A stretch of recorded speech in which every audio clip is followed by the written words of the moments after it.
রাত্রি গভীর, চারদিক নীরব হয়ে পড়েছে। গ্রামবাসীদের সারাশব্দ নেই কোনো, শুধু থেকে থেকে শোনা যাচ্ছে নিশাচর প্রাণীদের মৃতস্বরের গান। রাত্রির এই ক্ষণে হঠাৎ শতরূপার কক্ষের বন্ধ জানালায় টোকা পড়ল। শতরূপা ঘুমাচ্ছিল। ঘুমের মধ্যে অনাকাঙ্ক্ষিত শব্দে কানে পৌঁছাতে বিরক্ত হলো সে।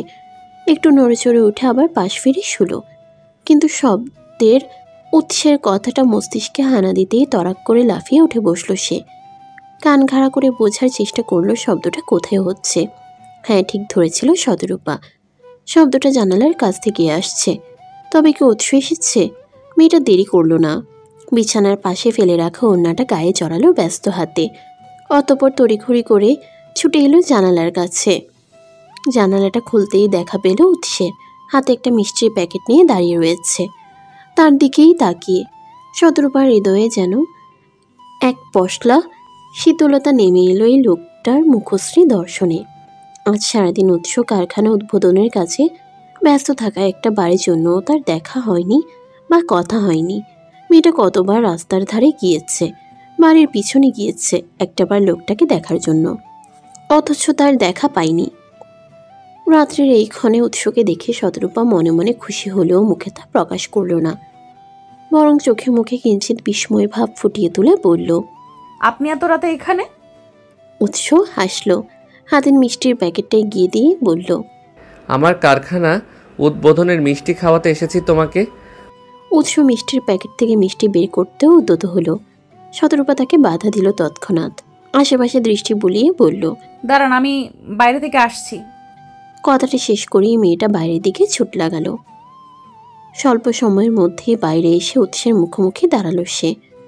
চারদিকে আরেকবার সজাগ দৃষ্টিতে তাকিয়ে হাঁটা ধরল পাশ ফিরে। যেতে যেতে বলল, আমার সাথে আসুন।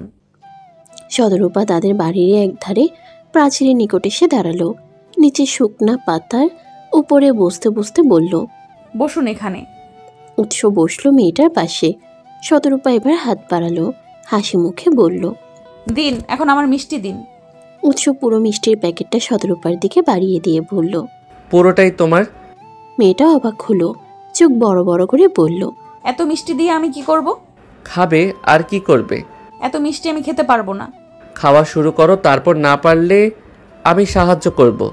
উৎস নিজেই মিষ্টির প্যাকেটটা খুলে দিল। শতরূপা সেখান থেকে একটা মিষ্টি নিয়ে মুখে পুরল, চিবুতে চিবুতে বলল, আপনিও একটা নিন। উৎস দিল না।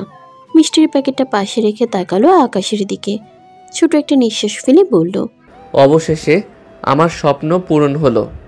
শতরূপা তাকালো উৎসের দিকেও, মুখের মিষ্টিটা গিলে শুধালো, স্বপ্ন পূরণের অনুভূতি কেমন? কিছু কিছু অনুভূতি ভাষায় প্রকাশ করা যায় না। আমার স্বপ্ন পূরণের অনুভূতিও তেমন ভাষায় প্রকাশ করে তোমাকে বলতে পারবো না। শতরূপা মৃদু হাসলো, মিহিস্বরে বলল, দোয়া করি আপনার সকল স্বপ্নগুলো এইভাবেই পূরণ হোক। কিন্তু আমার পরবর্তী স্বপ্ন তুমি। শতরূপা ভ্রুকুচকে শুধালো, মানে? তপ্ত নিঃশ্বাস ফেলল উৎস। মিষ্টির প্যাকেটটা আবার হাতে নিতে নিতে বলল, কিছু না। দিন গড়িয়ে যাচ্ছে নিজের মতো করে। এর মধ্যেই কেটে গেছে বেশ কিছুদিন। উৎসের কারখানার কাজ এগিয়ে চলেছে পুরো দমে। জীবনে প্রথম কারখানা করেছে তারা। উৎস, নোমান, আবিদ, রাজু কিংবা লিমন সবাই অপরিপক্ষ এই কাজে। কারখানায় কি উৎপাদন করলে তারা লাভের মুখ দেখবে তা আগে থেকেই জানা নেই কারো। তাই একই সাথে ছোটোখাটো বিভিন্ন কাজ শুরু করেছে তারা। কারখানার একদিকে সুতা তৈরির কাজের ব্যবস্থা করেছে, একদিকে কাপড় রং করা। এছাড়াও গ্রামের নারীদের দ্বারা বিভিন্ন ধরনের আচার তৈরি করে বাজারজাতকরণ। গ্রামের কৃষকদের থেকে স্বল্প মূল্যে টাকা দিয়ে শাকসবজি কিনে তা বাজারজাতকরণ সহ আরও ছোটোখাটো কিছু কাজ ধরেছে। সব মিলিয়ে ভালোই লাভ হচ্ছে তাদের। তবে এর মধ্যে বিপদ বেড়েছে নজরুল আহমেদের। তার বড় ছেলে নাহিয়ান হঠাৎ চাকরি খুইয়ে বাড়িতে এসে উঠেছে। অবশ্য চাকরি খুঁয়েছে বললে ভুল হবে। নাহিয়ান যে কোম্পানিতে চাকরি করত সেই কোম্পানি বন্ধ হয়ে গেছে। এমনি মধ্যবিত্ত পরিবার তাদের। তার মধ্যে আবার ছেলের হঠাৎ চাকরি যাওয়ায় বেশ বিরক্ত হয়ে পড়েছেন ভদ্রলোক। বেশ চিন্তিত হয়ে পড়েছেন ভদ্রলোক। ঘরে ৬ জন মানুষ। তার উপর কয়েকদিনের মধ্যেই শতরূপার এসএসসি পরীক্ষার রেজাল্ট দিবে। তারপর আবার ভর্তি। ততদিনে নাহিয়ান যদি চাকরি না পায় তাহলে সংসারটা কিভাবে চলবে? ছেলের উপরেও তো চাপ সৃষ্টি করা যাচ্ছে না। ছেলে তো আর ইচ্ছে করে চাকরি ছেড়ে আসেনি। তাছাড়া নাহিয়ান এতদিন চাকরি করে সংসারের জন্য অর্থ দিয়েছে। এখন 2 দিন হলো চাকরি জিতে না যেতেই তার উপরে চাপ সৃষ্টি করা অবিবেচকের ন্যায় কাজ হবে। নজরুল আহমেদের ভাবনা চিন্তার মধ্যেই তার দোকানে এলো উৎস। লোকটা এতক্ষণ দোকানে বসেই গভীর চিন্তা ভাবনায় মগ্ন ছিল। নাহিয়ানও ছিল দোকানেই, এদিকে ওদিকে ঘুরে চালের বস্তাগুলো পর্যবেক্ষণ করছিল। উৎসকে দেখে ধ্যান ভাঙল নজরুল আহমেদের। ভ্রুকুচকে শুধালো, তুমি হঠাৎ আবার কি চাই? উৎস কোনরূপ জবাব দেওয়ার আগেই নাহিয়ান এগিয়ে এলো তার দিকে। 2 হাত বাড়িয়ে নিজের সাথে জড়িয়ে ধরল উৎসকে। কোলাকুলি করতে করতে বলল, কেমন আছিস উৎস? কতদিন পর দেখা। নাহিয়ান আর উৎস সমবয়সী, একই সাথে পড়াশোনা করেছে। যদিও তাদের মধ্যে খুব বেশি সখ্যতা ছিল না কোনো কালেই, তবে সম্পর্ক একদম খারাপও ছিল না। উৎস কোলাকুলি শেষে নিজেকে ছাড়িয়ে নিল নাহিয়ানের বাহুবন্ধন থেকে। অধর টেনে হেসে বলল, এই তো ভালো, তুই কেমন আছিস? এই তো ভালো আছি। তোর দিনকাল কেমন চলছে? শুনলাম কারখানা করছিস। ওই আর কি। তোর চাকরি বাকরির খবর কি? আর খবর? চাকরি তো নেই। কেন? আর বলিস না, কোম্পানি বন্ধ হয়ে গেছে। এখন যে কি করব ভেবে পাচ্ছি না। বাড়িতে বসে থেকেও আর কতদিন। অন্য কিছু জায়গায় চেষ্টা করছিলাম, তাও হচ্ছে না। কেউ অভিজ্ঞতা চাইছে, তো কেউ চাইছে টাকা। উৎস মনোযোগ দিয়ে শুনল নাহিয়ানের কথাগুলো। হাত তুলে তার পিঠে আলতোভাবে 2টো চাপড় দিয়ে বলল, আরে তুই এত চিন্তা করছিস কেন? আমাদের কারখানা আছে না, মোটামুটি ভালোই লাভ হচ্ছে ওখানে। বসে না থেকে আজই কারখানায় চলে আয়, আমরা সবাই মিলে সেখানে কাজ করব। নাহিয়ান যেন বিশ্বাস করতে পারল না উৎসর কথা। তার সাথে তো উৎসের তেমন ভালো কোনো সম্পর্ক ছিল না, কিংবা সে একবারের জন্য তাকে কারখানায় নেওয়া কথা বলেনি। তার আগে উৎস নিজে থেকেই নিতে চাইছে। নাহিয়ান অবিশ্বাস্য স্বরে বলল, সত্যি তুই আমাকে তোদের কারখানায় কাজে দিবি? তোদের কারখানা কি রে বেটা? কারখানাটা তো তোরও। কারখানা তৈরির জমি তোর বাবা মানে নজরুল চাচা আমাদের দিয়েছেন। তার মানে ওই কারখানার উপরে আমাদের যতটুকু অধিকার রয়েছে তোরও ঠিক ততটুকুই অধিকার রয়েছে। আজ তুই তোর অধিকার বুঝে নিয়ে তারপর একজন মালিক হিসেবে কাজ করবি ওখানে। নাহিয়ানের চোখ জোড়া ছলছল করে উঠল। উৎসের থেকে এতটাও আশা করেনি সে। সর্বদা এই ছেলেটাকে সে এড়িয়ে চলার চেষ্টা করেছে। খুব ভালো সম্পর্ক রাখেনি তার সাথে। উপরে উপরে উৎসের সাথে ভালোভাবে কথা বললেও মনে মনে গ্রামের লোকদের মতোই উৎসকে সেও খারাপ ভাবত। অথচ সেই ছেলেটাই আজ তার পাশে দাঁড়ালো। এই জন্যই হয়তো মানুষ বলে, খারাপ মানুষেরা খারাপ সময়েই পাশে থাকে। নাহিয়ান ফের হাত বাড়িয়ে নিজের সাথে জড়িয়ে ধরল উৎসকে। আবেগী স্বরে বলল, অনেক অনেক ধন্যবাদ তোকে ভাই। আজ তুই আমার কত বড় উপকার করলি, তুই নিজেও জানিস না। উৎস হাসল। নিজের থেকে নাহিয়ানকে সরিয়ে দিতে দিতে বলল, সে না হয় পরে জানবো, আপাতত ছাড় আমাকে। নজরুল চাচার সাথে জরুরি কথা আছে আমার। নাহিয়ান উৎসকে ছেড়ে দাঁড়ালো। উৎস ফিরে তাকালো নজরুল আহমেদের দিকে। পকেট থেকে কিছু টাকা বের করে বাড়িয়ে দিল তার দিকে। স্বাভাবিক কণ্ঠেই বলল, আপনার জমি ভাড়া। নজরুল আহমেদ ভ্রু কুঁচকালেন। থমথমে কণ্ঠে শুধালেন, কিসের জমি ভাড়া? আপনার জমি ভাড়া নিয়েই তো তার উপরে আমরা কারখানা করেছি। কিন্তু একটু আগেই তো তুমি বললে জমি দেওয়ার কারণে ওই কারখানায় তোমার যতটুকু মালিক আমরাও ততটুকু মালিক। তাহলে এখন জমি ভাড়া কথা বলছো কেন? মালিক হয়ে আমি ভাড়া টাকা নেব কেন? উৎস কপালে ভাঁজ ফেলল। একটু সময় নিয়ে ভেবে বলল, তাহলে মালিক হিসেবে নিন। আমাদের কারখানার কাজ শুরু হয়েছে তো 1 মাসের বেশি কেটে গেছে। উৎপাদিত পণ্যের লাভের অংশের কিছুটা শ্রমিকদের বেতন হিসেবে দিয়েছি, আর কিছুটা আমরা ভাগ করে নিয়েছি। শুধু আপনি নেননি, এবার আপনার অংশটাও আপনি নিয়ে নিন। নজরুল আহমেদ উৎসের হাত থেকে টাকাগুলো নিলেন। একটু সময় নিয়ে গুনলেন টাকাগুলো। 5,000 টাকার মতো রয়েছে সেখানে। নজরুল আহমেদ কপাল টান টান করে তাকালেন উৎসের দিকে। অবাক স্বরে প্রশ্ন করলেন, শ্রমিকদের বেতন দেওয়ার পরও তোমাদের সবার ভাগে 5,000 টাকা করে পড়েছে। উৎস মাথা নাড়ল। নজরুল আহমেদের ওষ্ঠে শুকনো হাসির রেখা ফুটে উঠল। কিছুটা উৎফুল্ল স্বরে তিনি বললেন, তাহলে তো প্রথম মাসে তোমরা ভালোই লাভ করেছো। হ্যাঁ চাচা, আল্লাহর রহমতে ভালোই হয়েছে। দোয়া করবেন আগামী দিনগুলোতে যেন আরও লাভ করতে পারি। থামল উৎস, দম নিয়ে ফের বলল, এখন আসছি চাচা, ওদিকে অনেক কাজ পড়ে আছে। কথাটা বলে আর সময় ব্যয় করল না উৎস, পা বাড়ালো চলে যাওয়ার উদ্যোগে। তখনই তার পিছন থেকে ডেকে উঠল নজরুল আহমেদ। দাঁড়াও। উৎস দাঁড়িয়ে পড়ল, পিছন ঘুরে বলল, কিছু বলবেন চাচা? নজরুল আহমেদ হাতের টাকাগুলো বাড়িয়ে দিয়ে বললেন, এগুলো নিয়ে যাও। এগুলো তো আপনার টাকা, আপনার ভাগের টাকা। এ মাসে তো কারখানার কোনো কাজ আমি অংশগ্রহণ করিনি, তাহলে আমি কিসের টাকা পাবো? এটা তোমাদের পরিশ্রমের টাকা, তোমরা ভাগ করে নাও। এরপর থেকে আমার ছেলে কারখানার কাজে অংশগ্রহণ করা শুরু করবে, ওকে ওর ভাগের টাকা বুঝিয়ে দিলেই হবে। কিন্তু চাচা। উৎসর কথার মধ্যেই তাকে থামিয়ে দিলেন নজরুল আহমেদ। উষ্ঠে হাসি ফুটিয়ে বললেন, মনে করবে এটা আমার তরফ থেকে তোমাদের জন্য উপহার। এটা দিয়ে তোমরা সবাই মিলে মিষ্টি নিয়ে কিনে খাও। বিকালের সময় সূর্যটা তার তেজ কমিয়ে দিয়েছে অনেকটাই। প্রকৃতি তার উজ্জ্বলতা হারাতে শুরু করেছে ধীরে ধীরে। শতরূপা, নীলা আর সীমাকে নিয়ে আজ একটু ঘুরতে বেরিয়েছে। বেশ অনেকদিন পর ঘুরতে বেরোতে চেয়েছে বলে নজরুল আহমেদও আজ আর বাধা দেয়নি মেয়েকে। একটা মানুষ আর কতক্ষণও বা ঘরে বসে থাকতে পারে, হোক সে পুরুষ বা মহিলা। গ্রামের আঁকাবাঁকা মেঠো পথ ধরেই হাঁটছিল শতরূপা, নীলা আর সীমা। এদিকটায় এই সময়ে মানুষ নেই তেমন। থেমে থেমে যদি দুই একজনের দেখা পাওয়া যায়, অবশ্য এই দিকটাই জনমানবের আড্ডা একটু কম বলেই তারা এদিকে ঘুরতে এসেছে। হাঁটতে হাঁটতে হঠাৎ সীমার চোখ গেল রাস্তার পাশেই ঝোপের দিকে। এক লোক ঝোপের কাছে বসে মনের সুখে প্রকৃতির ডাকে সাড়া দিচ্ছিল। সীমার ভ্রু কুঁচকে এলো, বিরক্তি নিয়ে বলল, এই বেডা, মানুষের কোনো লাজ লজ্জা বলতে কিছু নেই? এদের প্রকৃতিক ডাক এলে যেখানে সেখানে বসে পড়বে। সীমার কথা শেষ হতেই নীলা বলল, তাতে তোর কি? তুই হাঁটার কাজ হেঁটে যাবি, ওসব তোকে দেখতে কে বলেছে? দেখতে বলা লাগে? এভাবে খোলা জায়গায় বসলে তো এমনিতেই চোখ পড়ে যায়। শতরূপা বিরক্ত হলো, কপাল কুঁচকে বলল, তোরা কি শুরু করলি? তোদের জন্য কি এখন লোকটা শান্তিতে নিজেকে হালকাও করতে পারবে না?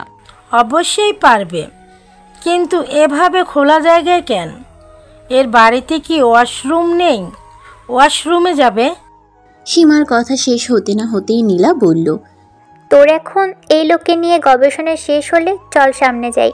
এখানে দাঁড়িয়ে থাকতেও আমার লজ্জা লাগছে। সীমার কপালে ভাঁজ ফেলল, এদিক ওদিক তাকাতে তাকাতে বলল, তা তো যাবে, কিন্তু তার আগে।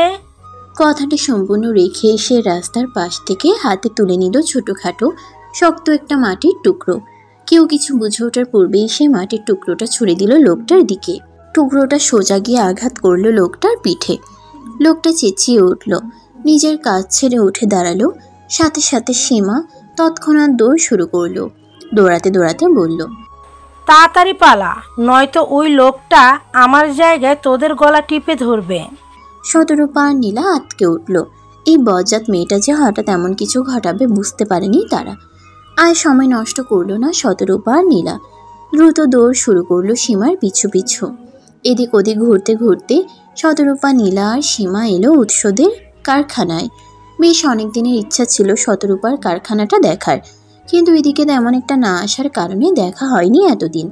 তাই আজ যখন এদিকে আসার একটা সুযোগ পেয়েছে, তা আর হাতছাড়া করেনি। শতরূপা, নীলা আর সীমা কারখানার ভিতরে ঢুকে নিজেরাই ঘুরে ঘুরে দেখতে লাগলো চারদিকটা। উৎস, নুমান আর রাজু দাঁড়িয়ে দাঁড়িয়ে শ্রমিকদের কাজের দিকে নির্দেশনা দিচ্ছিল। নাহিয়ান, লিমন আর আবিদও রয়েছে, তবে তারা অন্যদিকে। শ্রমিকদের দিক নির্দেশনা দিতে দিতে রাজুর হঠাৎ চোখ গেল শতরূপাদের দিকে। অবাক হলো সে, উৎসের দিকে একটু চেপে গিয়ে বলল, ভাই, ভাবি। উৎস ভ্রু বাঁকিয়ে প্রশ্ন করল, কোন ভাবি? রাজু চোখে ইশারা করল। উৎস ছেলেটার দৃষ্টি অনুসরণ করে তাকালো।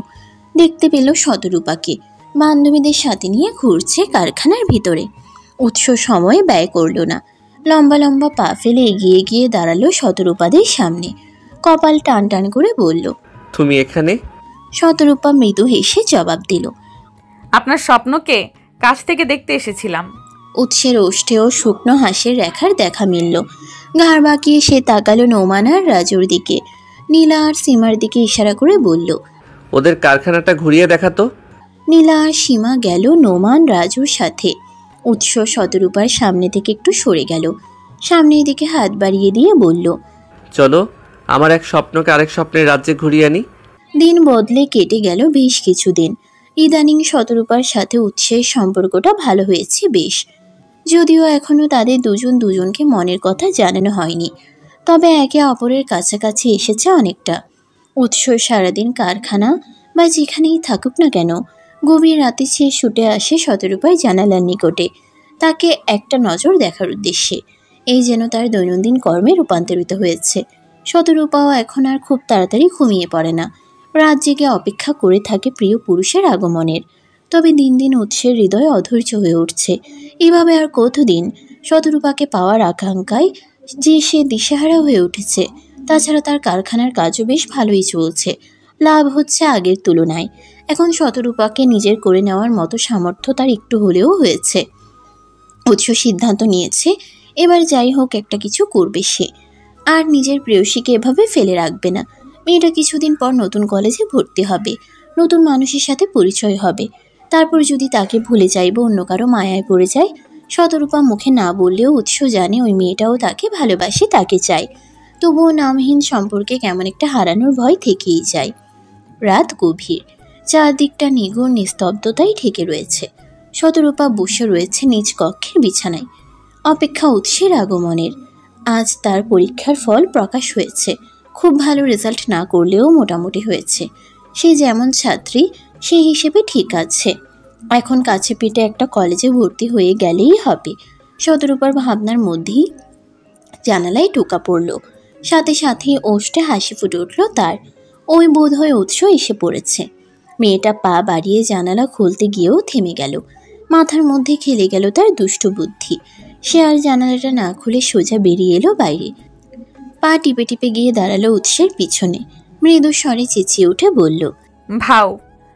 শতরূপা উৎসকে ভয় দেখাতে চাইলেও ভয় পেল না সে, বরং বেশ স্বাভাবিক ভঙ্গিতে পিছন ফিরে তাকালো। থমথমে কণ্ঠে বলল, সারাক্ষণ এমন বাচ্চাদের মতো দুষ্টুমির দিকে মন থাকলে রেজাল্ট তো খারাপ হবেই। শতরূপা ভ্রু কুঁচকালো, কপালে ভাঁজ ফেলে বলল, রেজাল্ট খারাপ হয়েছে কি? 4.00 পেয়েছো, এটা খারাপ না? এই রেজাল্ট করেছি এই তো অনেক। আমি তো আরো ভয় ছিলাম ফেল টেল করে না বসি। শতরূপার নির্লিপ্ত জবাব। উৎস কপাল কুঁচকে বলল, সে কথা আবার গর্ব করে বলছো? লজ্জা করছে না তোমার? লজ্জা করবে কেন? আমি সত্যি কথাই বলছি, আর সত্যি কথা বলতে লজ্জা থাকতে নেই। তপ্ত নিঃশ্বাস ফেলল উৎস। এই মেয়ের সাথে এই বিষয়ে আর কথা বাড়িয়ে লাভ নেই। একটু সময় নিয়ে সে বলল, আমার চাদরটা ফেরত দিবে না? কিভাবে দেব? আপনি তো বলেছিলেন হয় নিজের টাকায় চাদর কিনে দিতে হবে, নয়তো স্বামীর টাকায়। এখন আমি তো নিজে চাকরি করি না, আর বিয়েও করিনি। তাহলে বিয়েটা করে ফেলো শীঘ্রই। শতরূপা চোখ তুলে তাকালো উৎসের দিকে, পরপর আবার দৃষ্টি নামিয়ে বলল, বাবা দিলেই করে ফেলবো। বাবা দিলে করবে? তোমার কোনো ইচ্ছা অনিচ্ছা নেই? জানি না। কেন জানো না? তোমার কোনো পছন্দ অপছন্দ নেই? পছন্দ অপছন্দ? শতরূপার পছন্দ বলতে তো উৎস। তা কি এই লোক বোঝে না? হয়তো বোঝে না, আর সেও মুখ ফুটে বলতে পারে না কিছু। একজন নারী হয়ে একজন পুরুষের মুখোমুখি দাঁড়িয়ে তাকে ভালোবাসার কথা জানানো নিশ্চয়ই কোনো নারীর জন্য সহজ নয়। শতরূপা আমতা আমতা শুরু করলো, এলোমেলো দৃষ্টি ফেলে বলল, আমি আসছি এখন, কেউ জেগে গেলে আবার বিপদে পড়তে হবে। শতরূপা পিছন ঘুরল, সামনে 2 কদম বাড়াতেই হঠাৎ পিছন থেকে উৎস বলে উঠল, বিয়ে করবে আমায়? থমকে দাঁড়ালো মেয়েটা। নিজ কানে শোনা বাক্যটা যেন বিশ্বাস হলো না তার। সে কি ঠিক শুনেছে নাকি ভুল? পিছন ফিরে তাকালো শতরূপা, অবিশ্বাস্য কণ্ঠে বলল, আপনি কি বললেন আবার বলুন তো? উৎস একটু এগিয়ে এলো শতরূপার দিকে, চোখে চোখ রাখলো মেয়েটার, ধীর কণ্ঠে প্রশ্ন করল, আমাকে বিয়ে করবে না? শতরূপার হৃদয় স্পন্দন গাঢ় হলো। কেমন অদ্ভুত এক সুখকর অনুভূতি আষ্টেপৃষ্টে ধরল তাকে। মনে হলো যেন হৃদয়ে রঙিন প্রজাপতিরা ডানা মেলে দিয়েছে। উৎসের প্রশ্নের উত্তরে সে কি বলবে ভেবে পেল না। ভিতরে কথা জমে আছে অনেক, কিন্তু অতি আবেগের বশবর্তী হয়ে তা কণ্ঠে ধারণ করতে পারছে না। কিছুটা সময় অতিক্রান্ত হলেও শতরূপাকে কোনো উত্তর না দিতে দেখে আশাহত হলো উৎস। ধীর কণ্ঠে শুধালো, আমাকে বিয়ে করবে না? শতরূপা মাথা নুয়ে নিল, মিনমিনে স্বরে জবাব দিল, বাবার কাছে বিয়ের প্রস্তাব পাঠান, আমি অপেক্ষায় থাকবো। হাসি ফুটে উঠল উৎসের ওষ্ঠে। বলতে চাইল কিছু, কিন্তু কণ্ঠে কোনো শব্দ ধারণ করার পূর্বেই শতরূপা লাজ রম্র হয়ে ছুট লাগালো গৃহের ভিতরে। লাজে আর দাঁড়াতে পারল না উৎসের সম্মুখে। রাত্রি খুব বেশি নয়, ঘড়ির কাঁটায় টিক টিক ধ্বনি তুলে জানান দিচ্ছে কেবল 10টা। মির্জা বাড়ির সব পুরুষরা খাবার টেবিলে খেতে বসেছে, আর নারীরা খাবার এনে দিয়ে তাদের পরিবেশন করছে। আজ উৎসব আছে খাবার টেবিলে সবার সাথে। কারখানার কাজ শুরুর পর থেকে সে সচরাচর রাতে সবার সাথে এক টেবিলে বসে খায় না। কারখানার কাজ শেষে গভীর রাতে বাড়ি ফিরে নিজের মতো করে খেয়ে ঘুমিয়ে পড়ে। আকরাম মির্জা আজ বহুদিন পর ছেলেকে তার সাথে এক টেবিলে বসে খাবার খেতে দেখে অবাক হলো। ব্যঙ্গ করে বলল, কি খবর উৎস? আজ কারখানা রেখে এত তাড়াতাড়ি বাড়িতে ফিরলে যে? তোমার কারখানা কি বন্ধ হয়ে গেল নাকি? উৎস খেতে খেতে জবাব দিল, না। তাহলে? আমার কিছু জরুরি কথা ছিল তোমার সাথে। আকরাম মির্জা অবাক হলেন। যে ছেলে তার সাথে কথা বলবে তো দূরে থাক, সে কিছু বলতে গেলেও ঠিকভাবে শোনে না, সবসময় বেয়াদবি করে, তার কোনো কথা কানে ঠাঁই দেয় না। সে আজ বলছে জরুরি কথা আছে। আকরাম মির্জা কিছুটা অবাক স্বরেই বললেন, সূর্য আজ কোন দিকে থেকে উঠছিল? তোমার আমার সাথে জরুরি কথা আছে। তা কি কথা? তাড়াতাড়ি বলে ফেলো।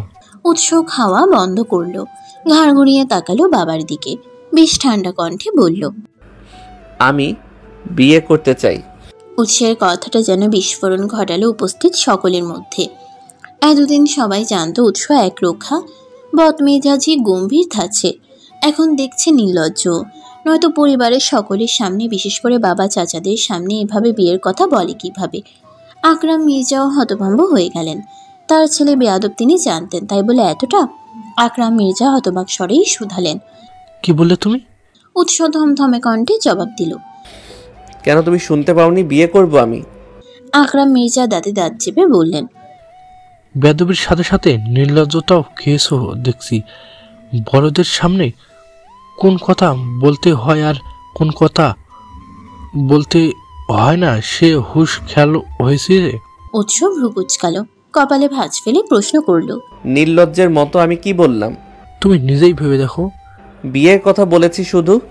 কথা না বলে একটু থামলো উৎস, দম নিয়ে ফের বলল, বয়স তো কম হলো না, অথচ আমার বিয়ে নিয়ে তোমাদের কারোর কোনো মাথা ব্যথাই নেই। তোমাদের ভরসায় থাকলে দেখা যাবে আইবুড়েই মরতে হবে। তাই সময় থাকতে থাকতে আমাকে লাজ লজ্জা সব ছুঁড়ে ফেলে দিয়ে নিজের বিয়ের কথা নিজেকেই বলতে হলো। উৎসের এহেন লাগামহীন কথায় ভরকালো উপস্থিত সবাই। একে তো বাবা চাচাদের সামনে এভাবে বিয়ের কথা বলেছে, তার উপর এখন কি আজে বাজে যুক্তি। তারা এতদিন উৎসকে বদ মেজাজি বেয়াদব রূপে দেখলেও নির্লজ্জ রূপে দেখছেই প্রথম। আকরাম মির্জা রুক্ষ স্বরে বললেন, তাই এভাবে সবার সামনে বলবে তুমি? আমাকে একাকিত্ব বলতে পারতে। তোমাকে একাকি বলবো? তুমি আবার সবাইকে ডেকে আলোচনা সভা বসাবে, তারপর সিদ্ধান্ত নিবে। আমার হাতে অত সময় নেই, তাই একবারেই সবার সামনে বলে দিলাম।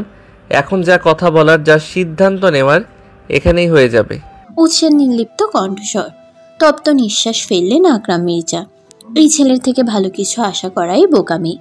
আমার খাওয়ায় মনোযোগ দিলেন তিনি। কণ্ঠটা স্বাভাবিক করে বললেন, আচ্ছা, আগামীকাল ঘটককে আসতে বলবো, তার সাথে কথা বলেই তোমাকে জানাবো। ঘটকের সাথে আবার কি কথা বলবে?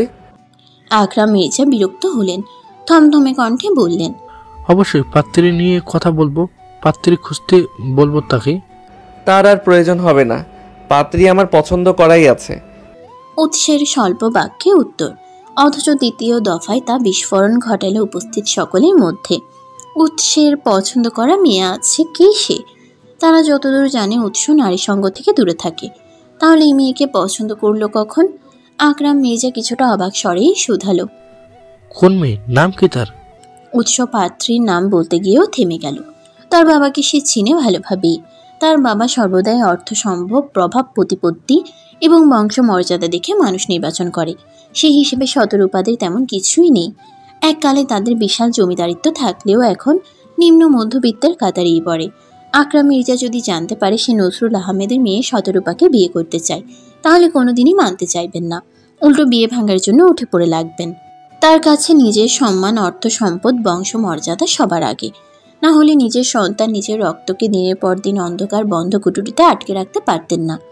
উৎস ঝুঁকে নিতে চাইল না, তপ্ত নিঃশ্বাস ফেলে বলল, ওটা তোমার জন্য সারপ্রাইজ হিসেবে থাকলো। আপাতত আমার সাথে পাত্রীর বাড়িতে যাবে, পাত্রীর বাবার কাছে আমার জন্য তার মেয়েকে চাইবে, ব্যাস এইটুকু হলেই হবে। আকরাম মির্জা চোখ ছোট ছোট করে তাকালেন ছেলের দিকে, থমথমে কণ্ঠে বললেন, তুমি পাত্রীর নাম বলবে না, পাত্রীর পরিচয় দিবে না, তাহলে আমি কেন তোমার বিয়ের প্রস্তাব নিয়ে তাদের বাড়িতে যাব? থামলেন তিনি, পরপর মুখ বাঁকিয়ে ফের বললেন, তুমি এটাও বা ভাবলে কিভাবে আমি তোমার বিয়ের প্রস্তাব নিয়ে পাত্রীর বাড়িতে যাব?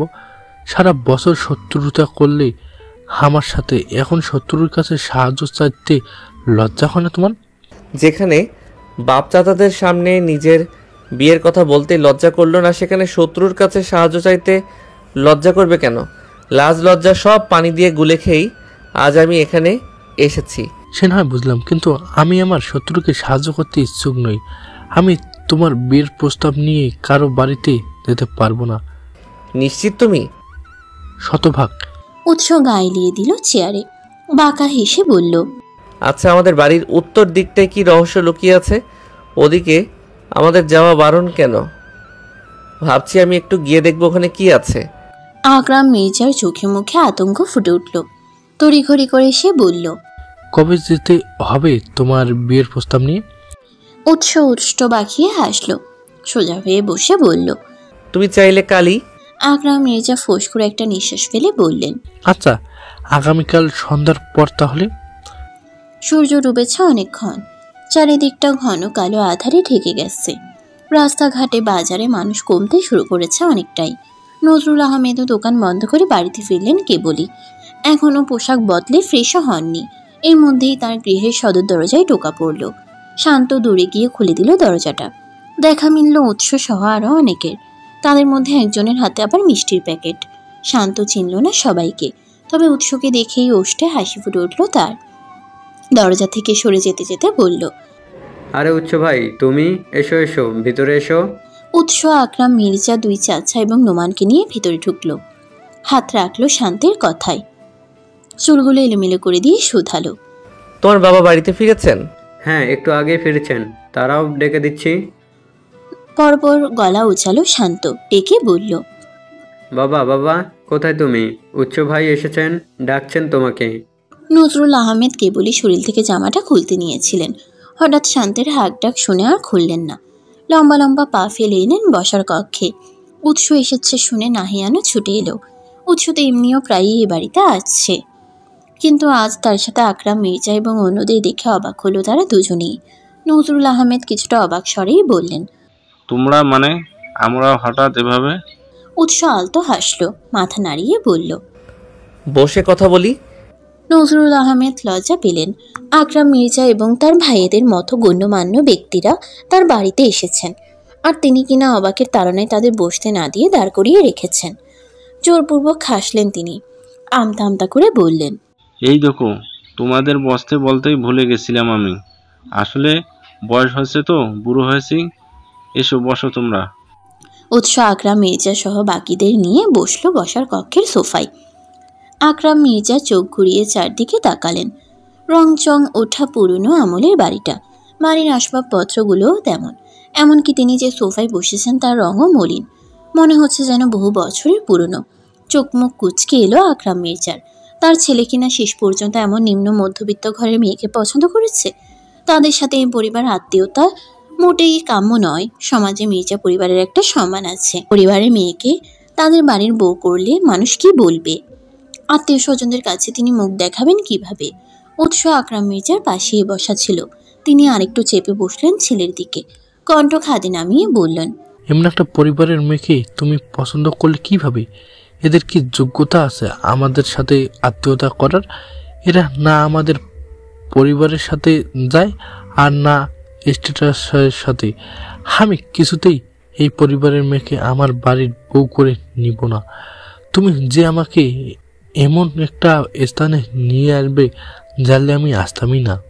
উৎস আগে থেকেই জানতো এমন কিছু হবে, এই জন্যই তো সে আগে থেকে কিছু জানায়নি। সেও আকরাম মির্জার ন্যায় কণ্ঠ খাতে নামিয়ে বলল, বিয়ে করব আমি, সংসার করব আমি, তোমার এত চিন্তা ভাবনা না করলেও চলবে। তারপর যদি তোমার বেশি মনে হয় আমার শ্বশুরবাড়ি, আমার স্ত্রীর পরিচয় তোমার সম্মানে আঘাত হানবে, তবে বিয়ের পর আমি আমার স্ত্রীকে নিয়ে প্রয়োজনে তোমার বাড়ি ছেড়ে দেব, ভাড়া বাসায় উঠব। তুমি এখানে এসেছো বিয়ের প্রস্তাব দিতে, তাই দাও। আমি কোনো প্রস্তাব দিতে পারবো না। আমি এমন একটা চালচলহীন পরিবারের সাথে আত্মীয়তা করব না। দাঁতে দাঁত পিষলেন আকরাম মির্জা। ছেলেটা এত অভদ্র, জেদি, বেয়াদব। সৃষ্টিকর্তা তাকে কোন পাপের শাস্তি দিচ্ছেন কে জানে। আকরাম মির্জার হৃদয়ে তৎক্ষণাৎ ধ্বনিত হলো, নিজের রক্তের সাথে বেইমানি করার বিনা দোষে নিজের সন্তানকে দিনের পর দিন নির্যাতন করার শাস্তি পাচ্ছিস তুই। তপ্ত নিঃশ্বাস ফেললেন আকরাম মির্জা। তিনিও তো চাননি নিজের সন্তানকে কষ্ট দিতে, নিজের রক্তকে দিনের পর দিন অন্ধকার কুটুরিতে আবদ্ধ করে রাখতে, সন্তানকে আটকে রাখতে তারও কষ্ট হয়। রাত হলে ঘুম আসে না, তীব্র অপরাধবোধ জাগে হৃদয়ে। কিন্তু করারও যে কিছু নেই। এই সমাজ যে তার ওই সন্তানকে মেনে নিবে না, ছুঁড়ে ফেলে দিতে চাইবে অন্য সমাজে। বাবা হয়ে কিভাবে তিনি সহ্য করবেন নিজের সন্তানের দুর্গতি? তার থেকে বদ্ধ আছে, লোকচক্ষুর আড়ালে আছে, এই ভালো আছে, আর তার সম্মানও রক্ষা পেয়েছে। না তার সন্তানকে কেউ দেখবে, না কেড়ে নিতে চাইবে, আর না কেউ তার দিকে আঙ্গুল তুলে কথা বলার কোনো সুযোগ পাবে। নজরুল আহমেদ ইশারায় শান্তকে ভিতরে পাঠালেন, উপস্থিত অতিথিদের জন্য চা নাস্তার ব্যবস্থা করতে বলার জন্য। অতঃপর তিনি ফিরে তাকালেন আকরাম মির্জার দিকে। আকরাম মির্জা আর চোখে তাকালেন উৎসের দিকে। থমথমে কণ্ঠে বললেন, আপনারা হঠাৎ আমাদের বাড়িতে কেন? কাজ ছিল কি? প্রস্তাব নিয়ে এসেছিলাম। আপনার মেয়েকে আমার একমাত্র পুত্রের বউ করে আমার বাড়িতে নিয়ে যেতে চাই। নজরুল আহমেদ এবং নাহিয়ান অবাক হলো। আকরাম মির্জা কি সত্যি বলছেন, নাকি তারা কানে ভুল শুনছে? সত্যি কি মির্জা বাড়ির লোকেরা শতরূপার জন্য বিয়ের প্রস্তাব নিয়ে এসেছে? তাদের তো অভাব নেই কোনো। এই গ্রামের সবচেয়ে প্রভাবশালী পরিবার তারা। সে তুলনায় নজরুল আহমেদের কিছুই নেই। তাদের ঘরের মেয়ের জন্য এত বড় ঘর থেকে প্রস্তাব আসা অনেকটা স্বপ্নের মতো। নজরুল আহমেদ আমতা করে বললেন, আপনি কি সত্যিই মানে আমার মেয়েকে আপনার বাড়ির বউ করে নিয়ে যেতে চান? আপনার কি মনে হচ্ছে আমি আপনার সাথে মজা করছি? না মানে? নজরুল আহমেদ বিব্রত বোধ করলেন। উৎস বিরক্ত হলো। তার বাবাকে সে বাড়িতে নিয়ে এসেছে বিয়ের প্রস্তাব দিতে, কিন্তু তিনি যা শুরু করেছেন তাতে বিয়ে হবে না, বরং ভাঙবে। এভাবে রুক্ষ কণ্ঠে কেউ বিয়ের কথা বলে? উৎস ফের বাবার দিকে চেপে বসল, নিচু কণ্ঠে বলল, ভালোভাবে কথা বলো বাবা, মুখে হাসি ফুটিয়ে তোলো। তোমার জন্য যদি আমার বিয়ে ভেঙে যায় না, তাহলে আমিও কিছু তোমার বাড়ির উত্তরের দিকে সব রহস্য সবার সামনে ভেঙে দেব। আকরাম মির্জা দাঁতে দাঁত চেপে ওষ্ঠে হাসি ফুটিয়ে তুললেন। আগের থেকে কণ্ঠ নরম করে বললেন, আপনার মেয়েকে আমি আমার একমাত্র পুত্র আফতাব উৎসের বউ করে নিয়ে যেতে চাই। নজরুল ভাই, দয়া করে ফিরিয়ে দিবেন না। বড় আশা করে এসেছি আপনার কাছে। আকরাম মির্জাকে ফিরিয়ে দেওয়ার চিন্তা ভাবনাও নজরুল আহমেদের নেই। এত বড় ঘর থেকে মেয়ের জন্য প্রস্তাব এসেছে, তা পায়ে ঠেলে দেওয়ার মতো বোকা তিনি নন। তাছাড়া উৎসের প্রতি আগে যে ভুল ধারণাগুলো তার হৃদয়ে ছিল, তাও আর এখন নেই। ছেলেটাকে মানুষ যতটা খারাপ ভাবে, সে ততটাও খারাপ নয়। শুধু তার কাজ করার পদ্ধতি ভিন্ন। সে সোজা পথে কাজ করার তুলনায় বাঁকা পথ বাছে অধিক।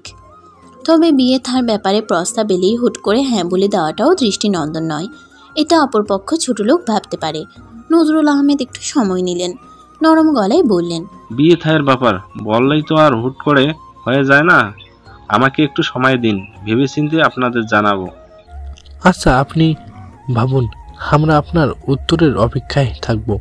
এরপরে আর বিয়ের প্রসঙ্গে কথা হলো না তেমন। নজরুল আহমেদ সকলের জন্য চা নাস্তার ব্যবস্থা করলে সকলে তা খেয়ে বেরিয়ে পড়ল বাড়ির উদ্দেশ্যে। রাত্রি কিছুটা বেড়েছে। উৎসরা বাড়িতে ফিরেছে কেবলই। বাড়িতে ঢুকেই কোনো দিকে না তাকিয়ে উৎস পা বাড়ালো নিজ কক্ষের দিকে। তখনই পিছন থেকে ডেকে উঠলেন আকরাম মির্জা। দাঁড়াও।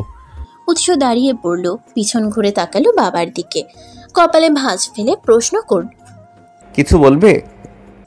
আকরাম দাঁতে দাঁত পিষলেন, রুক্ষ কণ্ঠে বললেন, কি আর বলবো তোমায়, আমি ভেবে পাই না তুমি এমন একটা মেয়েকে পছন্দ করলে কিভাবে।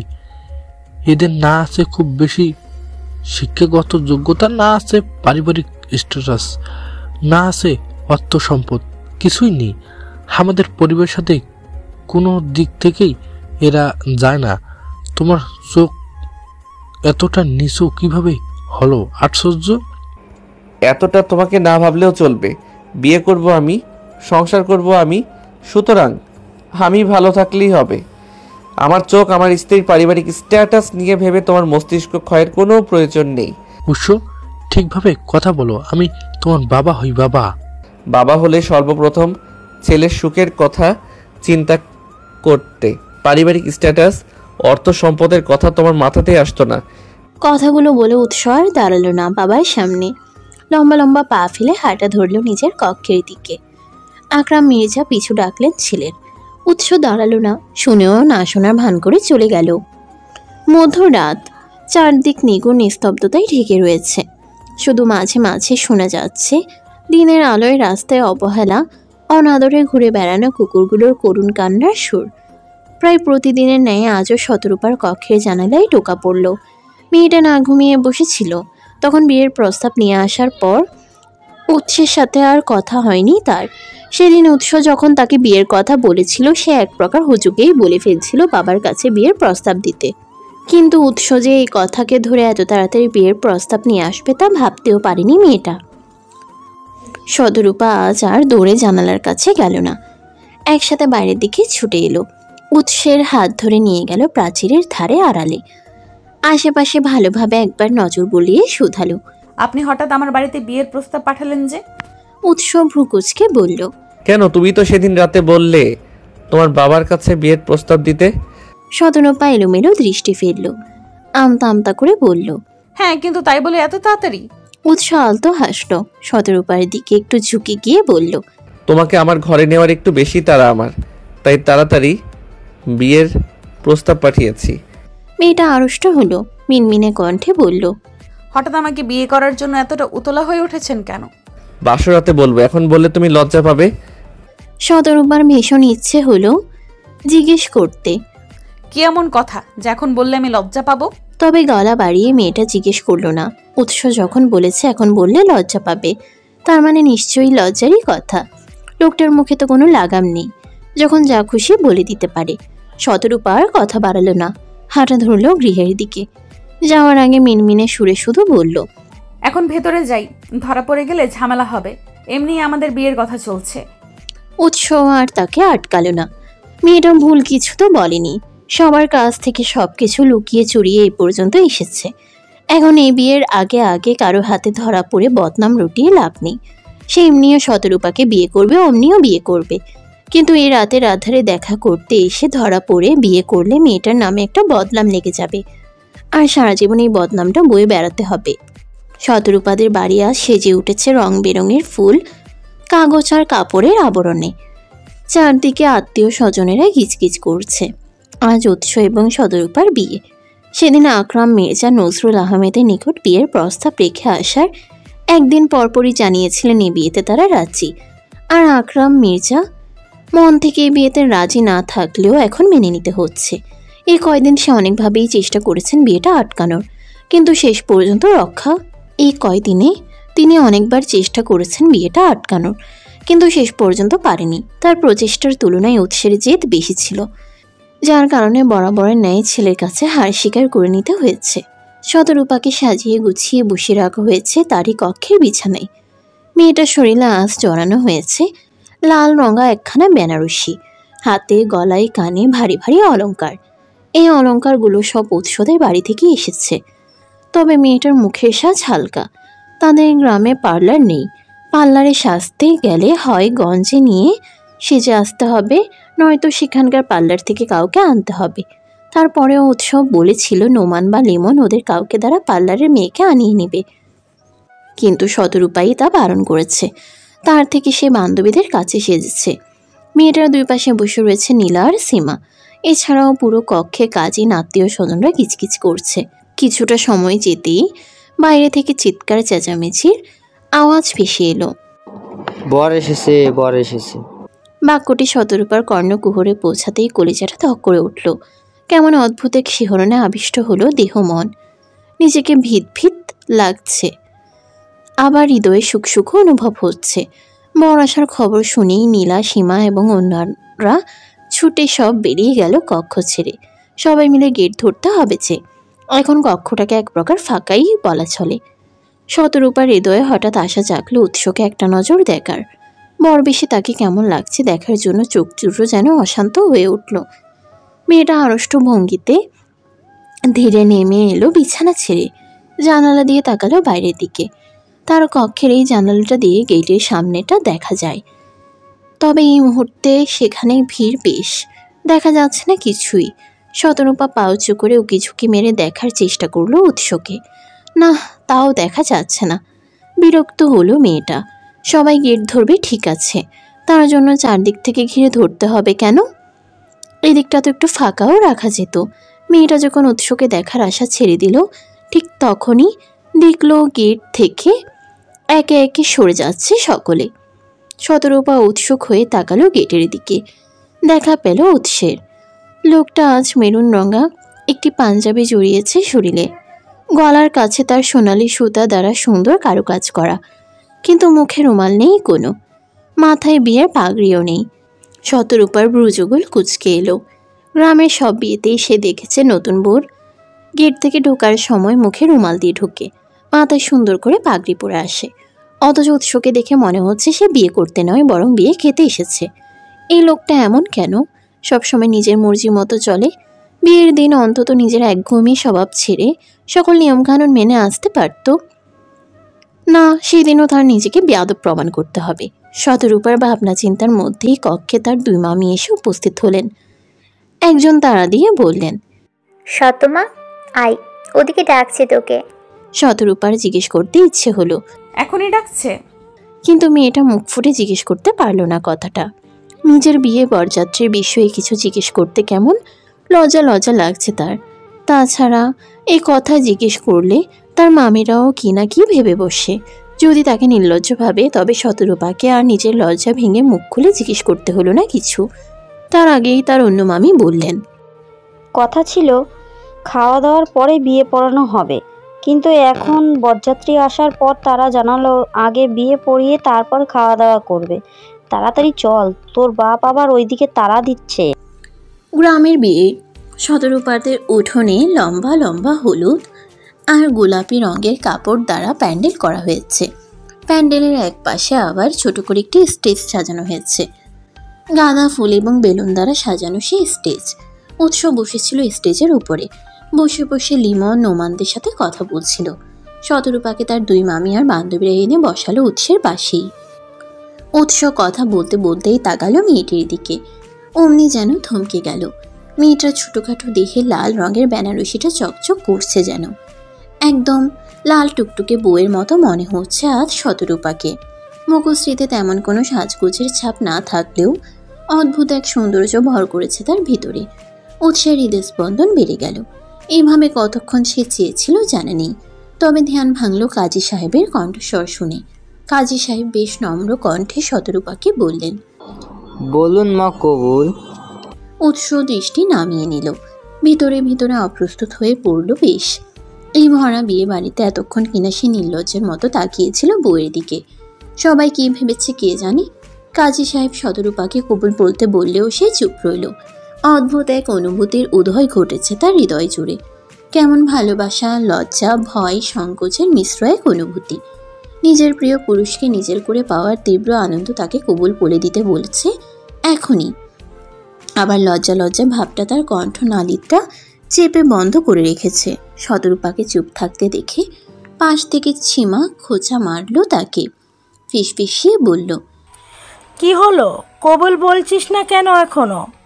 উৎসব ভাইয়া যা রাগী মানুষ, এরপর দেখা যাবে তুই কবুল বলতে দেরি করেছিস বলে সে রেগে মেগে বিয়ের আসর ছেড়ে চলে যাবে। শতরূপা ঢোক গেল আর চোখে তাকালো উৎসের দিকে। সীমা খুব বেশি ভুল কিছু বলেনি। সে কবুল বলতে দেরি করছে বলে উৎস বিয়ের আসর ছেড়ে চলে না গেলেও ধমক টমক দেওয়ার সম্ভাবনা রয়েছে। এই ভরা সমাজে তাকে ধমক দিলে মান সম্মান বলে তো আর কিছু থাকবে না। শতরূপা সময় নিল না, উৎসের থেকে দৃষ্টি সরিয়ে মৃদু কণ্ঠে বলল, কবুল কবুল কবুল। এরপর উৎসকে কবুল বলতে বলা হলে সে খুব বেশি সময় নিল না, থেমে থেমে গম্ভীর কণ্ঠে বলল, কবুল কবুল কবুল। একই শব্দ মাত্র 3 বার উচ্চারণ করতে কত পরিবর্তন। এই যে কবুল শব্দটি মাত্র 3 বার উচ্চারণে শতরূপার নতুন পরিচয় তৈরি হলো, নতুন মানুষের সাথে জীবন জুড়ে গেল, নতুন সম্পর্কে জড়িয়ে গেল, নতুন জীবনে তো পদার্পণ করল। এতদিন শতরূপাকে মানুষ চিনেছে নজরুল আহমেদের মেয়ে হিসেবে, আজ থেকে চিনবে আফতাব উৎসের বউ হিসেবে। মাত্র একটা শব্দ একটা মেয়ের জীবনে সর্বোচ্চ পরিবর্তনের ক্ষমতা রাখে। খাওয়া দাওয়ার পর্ব শেষ, এবার বিদায়ের পালা।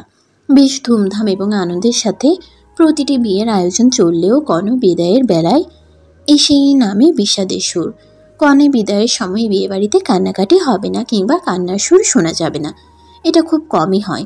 শতরূপা তার মাকে জড়িয়ে ধরে অনবরত কেঁদে চলেছে, তার মাও কাঁদছেন। দুজনের চোখে যেন জোয়ার লেগেছে। উৎস দাঁড়িয়ে দাঁড়িয়ে দেখছে দুই মা মেয়েকে, সে বলছে না কিছুই। নোমান এগিয়ে এলো তার দিকে, কণ্ঠ খাদে নামিয়ে বলল, আর কতক্ষণ এই কান্নাকাটি চলবে ভাই? এবার এদের থামাও। উৎস আলতো হাসলো, বুকে হাত গুজে বলল, করতে দে। সারা জীবন বাবা মায়ের কাছে থেকেছে মেয়েটা, আজ সেই বাবা মাকে ছেড়ে প্রায় অপরিচিত এক মানুষের হাত ধরে অপরিচিত এক গন্তব্যের দিকে পা বাড়াচ্ছে। কান্না তো একটু পাবেই, এখন আমি সেটুকু যদি কেড়ে নেই ওর কাছ থেকে। নোমান আর কিছু বলল না। নজরুল আহমেদ এগিয়ে গেলেন মেয়ের দিকে, তার চোখেও জল। ছোটবেলা থেকে মেয়েটাকে আদর যত্ন দিয়ে বড় করে এখন তুলে দিতে হচ্ছে অন্যের হাতে। অবশ্যই এই তো মেয়েদের জীবন, কখনো এদের নিজের বাড়ি হয় না। ছোটবেলা থেকে নির্দিষ্ট একটা সময় পর্যন্ত এদের থাকতে হয় বাবার বাড়ি, তারপর শ্বশুর বাড়ি বা স্বামীর বাড়ি, তারপর সন্তানদের বাড়ি। তপ্ত নিঃশ্বাস ফেললেন নজরুল আহমেদ। মেয়ের এক হাত ধরে নিয়ে এসে দাঁড়ালেন উৎসের মুখোমুখি।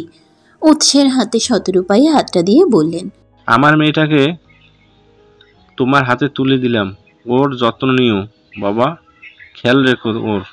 উৎস ওষ্ঠ প্রসারিত করল, অভয় দিয়ে বলল, আপনি কোনো চিন্তা করবেন না, আজ থেকে ওর সকল দায়িত্ব আমার। রাত্রির দ্বীপ্রহর, বিয়ে বাড়িতে এখনো রমরমা পরিবেশ।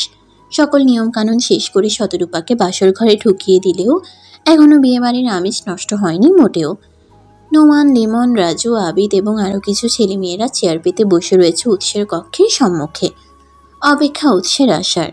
কিছুটা সময় অতিবাহিত হতেই উৎস এলো। মিত্র বাহিনীর দলকে তার কক্ষের সামনে বসে থাকতে দেখে বুঝতে বাকি রইল না এদের উদ্দেশ্য, তবুও না বোঝার ভান করে শুধালো, তোরা এখানে কি করছিস? বাড়ি যাসনি এখনো? নোমান সহ প্রায় সকলেই উঠে দাঁড়ালো। লিমন তার হাতের ছোট আঙুলটা দ্বারা নাক খুঁজতে খুঁজতে জবাব দিল, আপনার জন্য অপেক্ষা করছিলাম। কেন? আমার সাথে তোদের কাজ কি? আবিদ ছটপট বলল, আপাতত একটাই কাজ, আপনার বসের টাকা আদায় করা। বাসর আমার, তোদের টাকা দেব কেন? আশ্চর্য, পারলে তোরা আরও আমাকে টাকা দিবি। বাসর করতে যাচ্ছি, বউয়ের জন্য কিছু উপহার টুপহার কিনে নিয়ে যেতে হবে না? উৎসের কথায় অবাক হলো সকলে। নোমান কপালে ভাঁজ করে বলল, যে বাসর করতে যায় তাকে কেউ টাকা দেয় এই প্রথম শুনলাম। না ভাই, তা হবে না। বাসরে ঢোকার আগে যারা বাসর সাজায় তাদের টাকা দিয়ে ঢুকতে হয়, এটাই নিয়ম। আমি কবে কোন নিয়ম মেনেছি? রাজু উৎসের কক্ষটা আগলে দাঁড়ালো, দৃঢ়তার সাথে বলল, আগে কখনো না মানলেও আজকে মানতে হবে, নয়তো আপনাকে আজই ঘরে ঢুকতে দেওয়া হবে না। জানেন কত কষ্ট করে আপনার বাসর ঘর সাজিয়েছি? কতগুলো টাকা খরচ গেছে তোমার এই বাসর ঘরের পিছনে। সাজিয়েছিস কেন? আমি সাজাতে বলেছি নাকি? তারপর সাজিয়েছিস ভালো কথা, এখন রুমে ঢুকে সব খুলে নিয়ে যাস, শুধু বউটাকে রেখে যাস। উৎসের কথায় ভরকে গেল নোমান, রাজু, লিমন, আবিদ এবং বাকি সকলে। নোমান মুখ থমথমে করে বলল, এটা কিন্তু ঠিক না ভাই। এইটুকু বলতেই উৎস থামিয়ে দিল তাকে, কপাল কুঁচকে বলল, আসলে এটা ঠিক না। এই যে আমার কক্ষের সামনে দাঁড়িয়ে আমার বাসরের দেরি করিয়ে দিচ্ছিস, এটা আসলেই একদম ঠিক হচ্ছে না। এখন সর আমার সামনে থেকে, ভিতরে ঢুকতে দে। দেব না, আগে টাকা পরে বাসর। সবাই একজোট হয়ে বলল কথাটা। উৎস কপালে ভাঁজ ফেলে ভাবল কিছু একটা, অতঃপর বলল, আচ্ছা দেব, আগে আমাকে রুমের সামনে যেতে দে। না না, তা হবে না। পরে রুমের সামনে গিয়ে আপনি যদি টাকা না দিয়ে রুম খুলে ভেতরে ঢুকে পড়েন, আমরা অন্তত আপনাকে বিশ্বাস করি না ভাই। রাজুর কথার সাথে তাল মিলালো সবাই। উৎস কপাল কুঁচকে রেখেই বলল, তাহলে আমি তোদের বিশ্বাস করব কিভাবে? তোরা যদি টাকা না নিয়ে আমার সাথে 2 নাম্বারই করিস, বাসর ঘরে ঢুকতে না দিস, আমি কোনো ঝুঁকি নিতে চাইছি না। আমি টাকা দিলে আমার রুমের দরজার সামনে গিয়ে দেব, নয়তো দেব না। তোরা সারা রাত এখানে বসে থাক। নোমানরা চিন্তায় পড়ল। উৎস যখন বলেছে দরজার সামনে দিয়ে টাকা দিবে, তখন তাই হবে। তারা এখানে দাঁড়িয়ে দাঁড়িয়ে যতই চিল্লাচিল্লি করুক না কেন, কোনো লাভ হবে না। সবাই মিলে কিছুটা সময় ভেবে নোমান বলল, আচ্ছা, আপনাকে দরজার সামনে আসতে দেব, কিন্তু আমাদের সাথে যদি চালাকি করেন না ভাই, তাহলে কিন্তু ভালো হবে না। আচ্ছা। উৎস দরজার সামনে এসে দাঁড়ালো। পকেট থেকে একটা কার্ড বের করতে করতে বলল, এই কার্ড থেকে তোরা যত খুশি টাকা তুলে নিস, আর অবশ্যই সবাই ভাগাভাগি করে নিবি, কেউ একা নিবি না। আনন্দে সকলের চোখ মুখ চকচক করে উঠল। উৎস তার হাতের কার্ডটা ছুড়ে দিল সকলের মধ্যে। সবাই মিলে হামলে পড়ল কার্ডের উপরে। এই সুযোগে উৎস তড়িঘড়ি করে ঢুকে পড়ল কক্ষের ভিতরে। দ্রুততার সাথে আটকে দিল দরজাটা। নোমানরা কার্ড হাতে নিয়ে যেন আকাশ থেকে পড়ল। এ তো এমনি শক্ত একটা কার্ড। উৎস তাদের এভাবে বোকা বানালো। এই জন্য লোকটা আগে দরজার সামনে আসতে চাইছিল। লিমন ধাক্কা দিল বন্ধ দরজায়। গলা উঁচিয়ে বলল, ভাই, এটা কিন্তু ভালো করলেন না। আমাদের টাকাটা দিয়ে যান। অন্তত বাসর সাজাতে যতটুকু টাকা খরচ করেছি তা তো দিবেন। ভিতর থেকে কোনো সারা শব্দ এলো না। যে একবার প্রাণ নিয়ে বেঁচেছে সে কি আর প্রাণ দিতে ফেরত আসে? সকলে হতাশ হলো। চুপসে যাওয়া মুখশ্রী নিয়ে পা বাড়ালো চলে যাওয়ার উদ্দেশ্যে। উৎস কক্ষের ভিতরে প্রবেশ করতেই নড়ে চড়ে উঠল শতরূপা। হৃদয় কেঁপে উঠল তার। মেয়েটা এতক্ষণ বিছানার মধ্যভাগে বসেছিল চুপটি করে। মাথায় তার 1 হাত লম্বা ঘোমটা টানা। উৎস স্বস্তি নিঃশ্বাস ফেলে পা বাড়ালো বিছানার দিকে। সে যতটা এগিয়ে যাচ্ছে শতরূপার হৃদয়ের কাঁপনও যেন ততটা বাড়ছে। কেমন ঢিপ ঢিপ আওয়াজ হচ্ছে বুকের ভিতরে। উৎস গিয়ে বসলো মেয়েটার পাশে। শতরূপা কিঞ্চিত দূরে সরে গেল সাথে সাথে। ভ্রু কুচকালো উৎস। ফের একটু এগিয়ে বসলো মেয়েটার গা ঘেঁষে। এবার আর শতরূপা দূরে সরল না। উৎস হাত রাখলো স্ত্রীর ঘোমটায়। আলতো হাতে মেয়েটার ঘোমটাটা টেনে উপরে তুলল। শতরূপা চোখ মুখ খিচে বন্ধ করে নিল। হাসলো উৎস। নরম কণ্ঠে বলল, ভয় পাচ্ছ? ভয় পাওয়া ভালো। আজ রাতে একটু একটু ভয় না পেলে ঠিক জমে না। শতরূপা ধপ করে আঁখি জোড়া খুলল। কান দুটো গরম হয়ে উঠল তার। লাজে মুখ ঘুরিয়ে তাকালো অন্যদিকে। উৎস আস্তে ধীরে স্ত্রীর শরীরে জড়ানো গয়নাগুলো খুলতে শুরু করলো। শিউরে উঠল মেয়েটা। এ কি? ওই লোক এখনই তার গয়নাগুলো খুলে ফেলছে কেন? তবে কি আজ রাতে? শতরূপা ভীত হলো। অজানা ভয় আশঙ্কায় খামচে ধরল বিছানার চাদর। উৎস আস্তে ধীরে মেয়েটার শরীর থেকে সকল গয়নাগুলো খুলল। এরপর পকেট থেকে ছোট্ট একটা গহনার বাক্স বের করে সেখান থেকে বের করে আনলো ছোট ছোট 2টা স্বর্ণের কানের দুল এবং একটি চেইন। নিজের হাতে সেগুলো পরিয়ে দিল স্ত্রীর গলায় এবং কানে। কোমল কণ্ঠে বলল, এগুলো তোমার স্বামীর তরফ থেকে বাসর রাতে তোমার জন্য উপহার। ছোট উপহার, কিন্তু সবটাই তোমার স্বামীর পরিশ্রমের টাকায় কেনা। থামলো উৎস। তপ্ত নিঃশ্বাস ফেলে ফের বলল, বিয়েতেও আমি যতটুকু পারি সে অনুযায়ী সবটা করতে চেয়েছিলাম, কিন্তু মাঝখান থেকে মা জেদ ধরলেন তার গয়নাগুলো দিয়ে সাজিয়েছি তার পুত্রবধূকে বাড়িতে আনবেন। না চাইলেও শেষ পর্যন্ত তার কান্নাকাটির কাছে হার মানতে হয়েছিল আমাকে। শতরূপার দৃষ্টি নরম হলো। চোখ তুলে তাকালো সে স্বামীর মুখ পানে। উৎস একটু ঝুঁকে আলতোভাবে চুমো খেলো মেয়েটার ললাটের ঠিক মধ্যভাগে। শতরূপা শিউরে উঠল। হঠাৎ স্বামীর এহেন স্পর্শে চোখ দুটো বন্ধ করে নিল। আলতো হাসলো উৎস। মেয়েটার 2 গাল নিল নিজের 2 হাতের ভাঁজে। মোহিত কণ্ঠে বলল, ভালোবাসি তোমাকে, ভীষণ ভালোবাসি। শতরূপা আস্তে ধীরে চোখ খুলল। কান দুটো যেন শীতল হলো তার। হৃদয়ে ছটপট করে হানা দিল রঙিন প্রজাপতিরা। কেমন এক সুখ অনুভূতিরা ছেয়ে গেল সর্বাঙ্গ জুড়ে। অবশেষে সে তার বহুল প্রতীক্ষিত বাক্যটি শুনল। দৃষ্টি নত করল শতরূপা। লাজুক স্বরে বলল, আমিও আপনাকে ভীষণ ভালোবাসি। উৎস এবার 2 হাতে মেয়েটাকে আগলে নিল নিজের সাথে। তার মাথার উপরে থুতনিটা রেখে বলল, সেদিন রাতে যে প্রশ্ন করেছিলে আমি কেন তোমাকে বিয়ে করতে চাইছি, এবার সেই প্রশ্নের উত্তর পেয়েছো তুমি? উৎস আলতোভাবে চুমু খেলো শতরূপার চুলের ভাঁজে। একটু সময় নিয়ে বলল, চলো 2 রাকাত নফল নামাজ সেরে আসি। তুমি আগে ওয়াশরুম থেকে ফ্রেশ হয়ে ওযু সেরে এসো, তারপর আমি ঢুকবো। শতরূপা দ্বিরুক্তি করল না। আস্তে ধীরে নামলো বিছানা ছেড়ে। বাবার বাড়ি ছেড়ে আসার সময় আসা লাগেজটা থেকে নরম সুতির এক সেট 3 পিস বের করে ঢুকলো ওয়াশরুমে। কিছুটা সময় নিয়ে নামাজ সেরে উঠল উৎস এবং শতরূপা। বিছানায় পাশাপাশি শুয়ে পড়ল দুজনেই। তবে কারো মুখে কোনো কথা নেই। দুজনেই যেন মনোব্রত ধারণ করেছে আজ। বিয়ে বাড়ির হৈহুল্লোড়কে বিদায় দিয়ে বাহিরটাও নীরব হয়ে পড়েছে ইতোমধ্যে। উৎস এপাশ ওপাশ করলো বার কয়েক। এরপর হুট করেই হাত বাড়িয়ে জড়িয়ে ধরল শতরূপার নরম কোমরখানা। কেঁপে উঠল মেয়েটা। হৃদয় স্পন্দন গাঢ় হলো তার। তবে সে নিজেকে ছাড়িয়ে নিল না উৎসের বন্ধন থেকে, বরং চুপটি করে শুয়ে রইল স্বামীর পুরুষালী দেহের সাথে লেপ্টে। উৎস আরেকটু গাঢ় করে নিজের সাথে জড়িয়ে নিল প্রিয়তমা স্ত্রীকে। কানের কাছে মুখ নিয়ে ফিসফিসিয়ে বলল, আমি তোমাকে ঠোঁট পুড়ে যাওয়ার মতো উষ্ণ একটি চুমু খেতে চাই। শীতের বিবর্ণ বিকালকে ভালোবাসার 7 রঙে রাঙিয়ে তুলতে সঙ্গিনী হিসেবে প্রতিনিয়ত তোমাকেই খুঁজে যাই। শতরূপা আড়ষ্ট হলো। উৎস আরেকটু এগিয়ে এলো মেয়েটার দিকে। তার কানের লতিতে আলতোভাবে একটি চুমু খেয়ে বলল, আজ একটু গভীরভাবে ছুঁয়ে দিই তোমাকে। শতরূপার কান গরম হলো। লাজের রক্তিম আভা ছড়িয়ে পড়ল 2 গাল জুড়ে। এও কি জিজ্ঞেস করার মতো কোনো প্রশ্ন? মেয়েটা মুখ খুলে কোনো উত্তর দিল না, শুধু মুখ গুছল স্বামীর বক্ষে। উৎসর যা বোঝার বুঝে নিল। ওষ্ঠে হাসি ফুটে উঠল তার।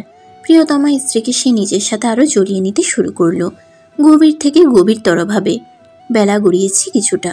সকালের নাস্তা শেষ হতে না হতেই উৎসের কক্ষে এসে আসর জমিয়েছে সকলে। উৎসের কাজিন সম্প্রদায় এবং শতরূপার সাথে ও বাড়ি থেকে আসা অতিথিরা মেয়েটাকে ঘিরে বসে রয়েছে। মাঝে মাঝে আবার পাড়া প্রতিবেশীরা আসছে নতুন বউ দেখতে। উৎসের এবার বিরক্ত লাগছে ভীষণ। এর আগে শতরূপাকে দেখেনি কখনো যে এখন দলে দলে এভাবে দেখতে আসছে। তারা তো একই গ্রামের বাসিন্দা, অথচ এদের জন্য এখন নিজের কক্ষে নিজেই ঢুকতে পারছে না বেচারা। কোথায় নতুন নতুন বিয়ে হয়েছে, বউয়ের সাথে 2 দণ্ড সময় কাটাবে তা না, এদের অত্যাচার সইতে হচ্ছে। আবার ভিতরে গিয়ে সবগুলোকে যে বের করে দিবে তাতেও কেমন ইতস্তত লাগছে। সবাই কি না কি ভাবে। আমার সাথে গ্রামের প্রতিটি ঘরে এও ছড়িয়ে দিতে পারে যে উৎস এক রাতেই বউয়ের জন্য পাগল হয়ে গিয়েছে। বউ ছাড়া সে কিছু বোঝে না। অবশ্যই এ কথা কোনো অংশে ভুল নয়। সে তো সত্যিই শতরূপার জন্য পাগল হয়ে গিয়েছে। নয়তো এত কাঠখড় পরিয়ে নিজেকে প্রতিষ্ঠিত করে নিশ্চয়ই মেয়েটাকে বিয়ে করতো না। তবুও বিয়ের প্রথমে একটু তো লজ্জা লাগবেই। উৎস বার কয়েক পায়চারি করল নিজ কক্ষের সামনে দিয়ে। তারপরেও কাউকে বেরোতে না দেখে মেজাজ বিগড়াল তার। নিজের এত বড় একটা দেহ নিয়ে যে সে সবাইকে শতরূপাকে ছেড়ে কক্ষ থেকে বের হওয়ার ইঙ্গিত দিচ্ছে তা কি এরা বুঝতে পারছে না? নাকি বুঝেও না বোঝার ভান ধরছে? না, এভাবে আর সহ্য করা যাচ্ছে না। বেচারা এবার আর না পেরে ঢুকলো কক্ষের ভিতরে। কারো দিকে কোনো দৃষ্টি না দিয়ে ঢুকলো ওয়াশরুমে। সে ভেবেছিল তাকে কক্ষে ঢুকতে দেখে সবাই বেরিয়ে যাবে, কিন্তু তার সকল আশায় জল ঢেলে দিয়ে কেউই বেরোলো না। উৎসের মেজাজ বিগড়ালো আরও। গটগট করে সে বেরোলো ওয়াশরুম থেকে। সব লাশ লজ্জার মাথা খেয়ে এবার বলেই ফেললো, তোরা এখানে কি করছিস? সব বাইরে যা। উৎসের কথা শুনে আর কেউ বসে রইল না। ঠোঁট টিপে হেসে একে একে কক্ষ ছেড়ে বেরিয়ে যেতে শুরু করলো সকলে। শতরূপা আড়ষ্ট হলো। লাজে মাথা নুয়ে ফেলল সে। লোকটার কি লাজ লজ্জা বলতে কিছু নেই? বিয়ের পরদিন সকালেই এভাবে কাউকে কক্ষ থেকে বেরিয়ে যেতে বলে? সবাই কি ভেবেছে কে জানে। কক্ষ ছেড়ে সবাই বেরিয়ে যেতেই উৎস দরজাটা আটকে দিল।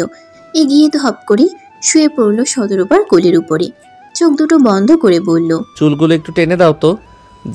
শতরূপা চুল টেনে দিল না, বরং কপট রাগ দেখিয়ে বলল, ওদের এভাবে চলে যেতে বললেন কেন? সবাই কি ভাববে কে জানে। যে যা খুশি ভাবুক তো। সকাল থেকে এসে তোমাকে দখল করে বসেছিল। কোথায় নতুন নতুন বিয়ে করেছি, সর্বক্ষণ আমি তোমার সাথে লেগে থাকবো একটু ভালোবাসা আদান প্রদান করব তা না, যত সব উটকো ঝামেলা। এটুকু বলে থামলো উৎস। শতরূপার হাত দুটো টেনে নিজের মাথার উপর দিয়ে বলল, এখন কথা না বাড়িয়ে চুলগুলো একটু টেনে দাও তো, ঘুমাবো একটু, কাল রাতে ঘুম হয়নি একটুও। শতরূপা ততটা ভাবল না, হুট করেই বলে ফেলল, কেন ঘুম হয়নি? উৎস চোখ মেলে তাকালো মেয়েটার দিকে। ওষ্ঠের কোণে দুষ্ট হাসি ফুটিয়ে তুলে বলল, তুমি জানো না কেন ঘুম হয়নি? শতরূপা অপ্রস্তুত হলো, না বুঝি সে কি একটা প্রশ্ন করে ফেলল। লজ্জায় রক্তিম আভা ছড়িয়ে পড়ল মেয়েটার দুই গাল জুড়ে। আর কোনো কথা বলল না সে, আলতো হাতে টেনে দিতে শুরু করলো উৎসের মাথার চুল। উৎস আর তেমন কিছু বলল না, মেয়েটার পেটে মুখ গুজে চোখ দুটো বন্ধ করে নিল ফের। মির্জা বাড়িতে হৈ হৈ রই রই পরিবেশ। পুরো বাড়ি আজ সাজানো হয়েছে লাল, নীল, হলুদ, সবুজ মরিচ বাতি আর ফুল দ্বারা। অবশ্য সাজানো হবে নাই বা কেন, আজ যে আকরাম মির্জার একমাত্র পুত্রের বৌভাত। বিয়ের দিন অর্থাৎ এ বাড়ি থেকে যেদিন শতরূপাদের বাড়িতে বরযাত্রী গিয়েছিল সেদিনও মির্জা বাড়ি সাজানো হয়েছিল, তবে এত না। আজ পুরো গ্রামবাসীকে দাওয়াত করা হয়েছে উৎসের বৌভাতে। চারদিকটা গ্রামবাসীদের আগমনে মুখরিত হয়ে উঠেছে। শতরূপাকে সাজিয়ে গুছিয়ে বসিয়ে রাখা হয়েছে স্টেজে একটি রাজকীয় চেয়ারে। আজ তাকে আর সেদিনের মতো বান্ধবী বা পাড়া প্রতিবেশীদের দ্বারা সাজানো হয়নি। আজ গঞ্জের পার্লার থেকে মেয়েদের এনে নিপুণভাবে সাজানো হয়েছে। এমনি সুন্দরী নারী শতরূপা, তার মধ্যে আবার পার্লারের মেয়েদের দ্বারা সাজানোতে তার রূপ খুলেছে যেন আরও। যে এসে তাকে দেখছে তারই তাক লেগে যাচ্ছে। কিন্তু এত কিছুর ভিড়ে উৎস কোথায়? তাকে দেখা যাচ্ছে না কোথাও। শতরূপা চোখ ঘুরিয়ে আশেপাশে খুঁজল উৎসকে, তাকে ছাড়া সবাইকে দেখা যাচ্ছে। নোমান, রাজু, আবিদ, লিমন, নাহিয়ান তারাও স্টেজের কাছাকাছি দাঁড়িয়ে হাসাহাসি করছে। নজরুল আহমেদ কিছুটা দূরে দাঁড়িয়ে কথা বলছে পরিচিত জনদের সাথে। শান্ত বৌভাতে আসা বাচ্চাদের সাথে খেলছে। আকরাম মির্জাও তার ভাইদের নিয়ে এখানেই আছে।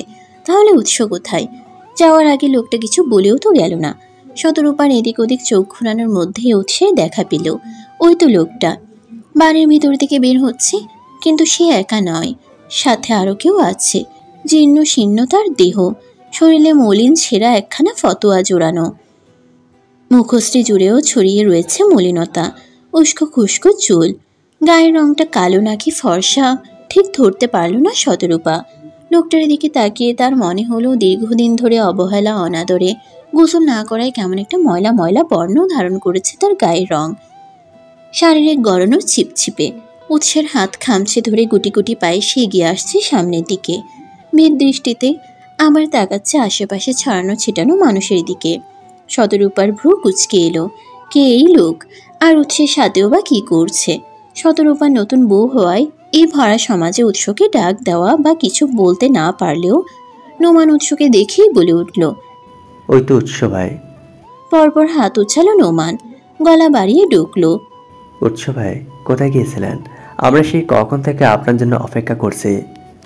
নোমানের কণ্ঠ শুনে তার দিকে তাকালো উৎস। নোমানের কণ্ঠস্বর শুনে তার দৃষ্টি অনুসরণ করে উৎসের দিকে তাকালো উপস্থিতদের মানুষদের মধ্যে অনেকেই। আকরাম মির্জার দৃষ্টি ছেলের উপর পড়তেই চমকে উঠলেন তিনি। চোখ দুটো বড় বড় হয়ে গেল তার। অজান্তেই কণ্ঠনালী ভেদ করে বেরিয়ে এলো, অপু। আকরাম মির্জা কেমন দিশাহারা হয়ে উঠলেন। বিন্দু বিন্দু ঘামের অস্তিত্ব মিলল তার ললাট জুড়ে। অপু এখানে কেন? তবে কি তার বাড়ির উত্তরে রহস্যের জট খুলতে শুরু করেছে এতকাল পরে? কিন্তু উৎস তো তাকে বলেছিল নজরুল আহমেদের মেয়ের সাথে তার বিয়ে দিলে সে বাড়ির উত্তরের রহস্য নিয়ে টানা হেঁচড়া করবে না। তাহলে আজ কেন অপুকে সে বাইরে নিয়ে এলো? তবে কি সে আজ অপুর পরিচয়, রহস্য, বন্দি দশা সবকিছু বলে দিবে সবার সামনে? আকরাম মির্জা লম্বা লম্বা পা ফেলে এসে দাঁড়ালেন ছেলের মুখোমুখি। ব্যস্ত হয়ে বললেন, কি তুমি ওকে এখানে নিয়ে এসেছো কেন? কার কাছে জিজ্ঞেস করে তুমি ওকে এখানে এনেছো? বাবাকে দেখেই ভীত হলো অপু। ভাইয়ের হাত ধরে লুকিয়ে পড়লো তার পিছনে। উৎস একবার তাকালো সেদিকে, অতঃপর আবার আকরাম মির্জার দিকে তাকিয়ে বলল, কারো কাছে জিজ্ঞেস করে কেন ওকে আনতে হবে? ওর ভাইয়ের বিয়েতে আসার সম্পূর্ণ অধিকার ওর আছে। অতঃপর আবার আকরাম মির্জার দিকে তাকিয়ে বলল, কারো কাছে জিজ্ঞেস করে কেন ওকে আনতে হবে? ওর ভাইয়ের বিয়েতে আসার সম্পূর্ণ অধিকার ওর আছে। ভাই শব্দটা শুনে অবাক হলেন উপস্থিতদের মধ্যে অনেকে। উৎস ব্যতীত আকরাম মির্জার আরও সন্তান রয়েছে। এখানকার কিছু কিছু মানুষ অবশ্য জানতো অপুর ব্যাপারটা, তবে আকরাম মির্জার ভয়ে কখনো মুখ খোলেননি তারা। আকরাম মির্জা অস্থির হলেন, অপুকে লুকিয়ে ফেলতে ফের তৎপর হলেন তিনি।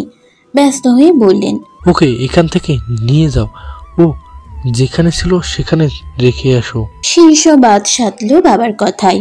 অপুর এক হাত নিজের মুঠো বন্দি করে বলল, ও আজ কোথাও যাবে না, আজ ও আমাদের সকলের সাথে এখানেই থাকবে।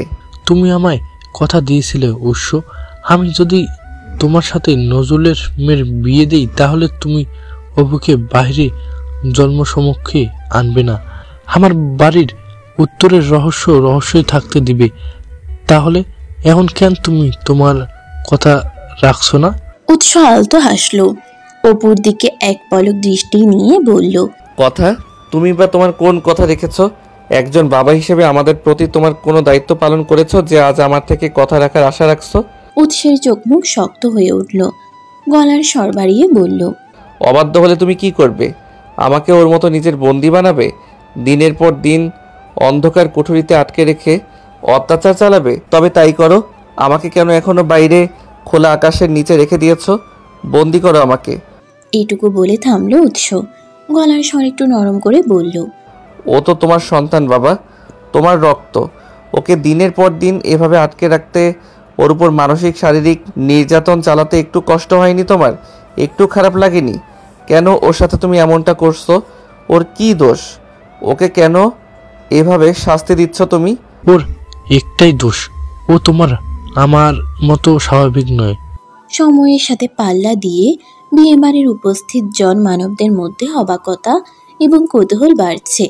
এখানে অনেকেরই জানা ছিল না যে উৎস ব্যতীত আকরাম মির্জার আরও এক সন্তান রয়েছে।